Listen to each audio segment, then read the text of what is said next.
ఇక బంకర్లలోకి టెర్రరిస్టులు పీఓకే నుంచి వారిని తరలిస్తున్న పాక్ సరిహద్దులోని ఉగ్ర స్థావరాలు ఖాళీ ఇండియా దాడి చేస్తుందనే భయంతోనే ఈ నిర్ణయం టెర్రరిస్టులను కాపాడుకుంటున్న పాక్ ఆర్మీ సర్జికల్ స్ట్రైక్ అనుభవంతో ముందు జాగ్రత్త చర్యలు చేపడతా ఉందట బంకర్లలో ఉన్నటువంటి టెర్రరిస్టులను సేఫ్ జోన్లకు తీసుకుపోతుందట ఇప్పుడు పాకిస్తాన్ ఎందుకంటే భారత్ దాడి చేసేటువంటి అవకాశం ఉందని చెప్పి సర్జికల్ స్ట్రైక్ చేసే అవకాశం ఉందని చెప్పి అనుమానపడి ఆ పని చేస్తాం ఇది పాకిస్తాన్ నీతి జాతి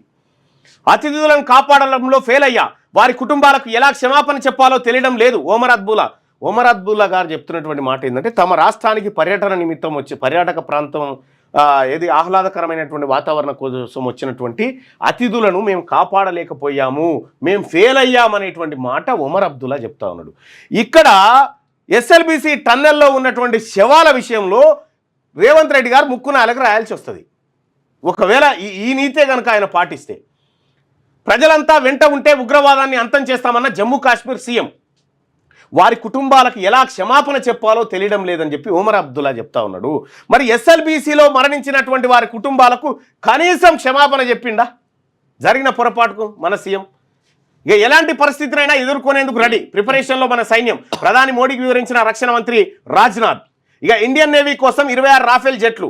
భారత్ ఫ్రాన్స్ మధ్య కుదిరిన 63,000 కోట్ల డీల్ ఇక ఈ ఇష్యూ దీనికి కూడా పనికి వచ్చింది ఓ రకంగా ఈ డీల్కు